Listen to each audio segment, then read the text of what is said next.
Hello mga idol, welcome sa atong bagong nga vlog karon nga adlaw. Samtang nagpaulit tamay nga idol, natay nakita nga usa ka tigulang mga idol nga nag-wheelchair. Luoy kay siya mga idol no, kay wala siya gitagaan sa nangagi mga idol.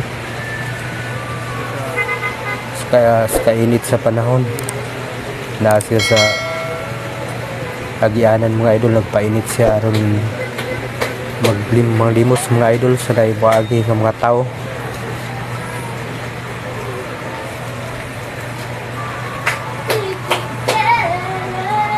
So kapila ka minuto na tong video mga idol, so tanaw na to nga wala ginihatag sa iya mga idol no. So luoy kayo ang yuwang, luoy kayo magalilimos mga idol.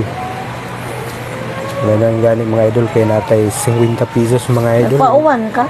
Ato siyang gitagaan mga idol, perting lipaya sa tiguang mga idol. Tungod kay ang gisudlan niya nga baso mga idol, wa pag isulod sa 5 pesos mga idol.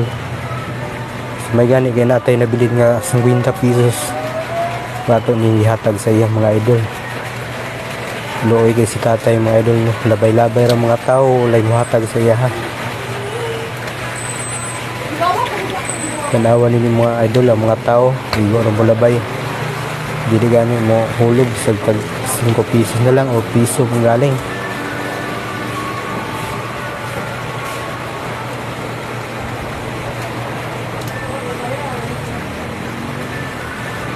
Karon mga idol, ato lang siyang gibidyuhan mga idol, karon todto ato siyang luulon.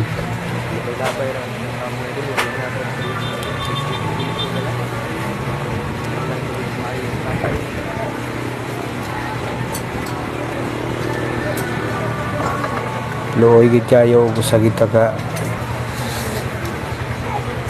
makilinimos niya paralitiko pa yun, di ta makalakaw.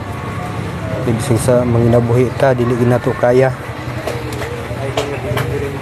So magsalig na lang kita ni sa ihatag sa mga tao. Tanawan ninyo mga idol ang kahimtang ni tatay.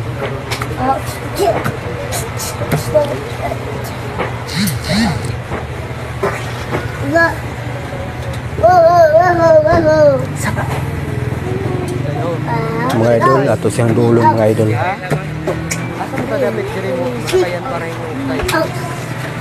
Kilo. Kilo ra dapit ang entrance dire. Na diri sila ka pagabuti dito sa Loyo, tuwa dito ang batilor puting dagana. Okay, salamat tay ha. Tuna ko tay.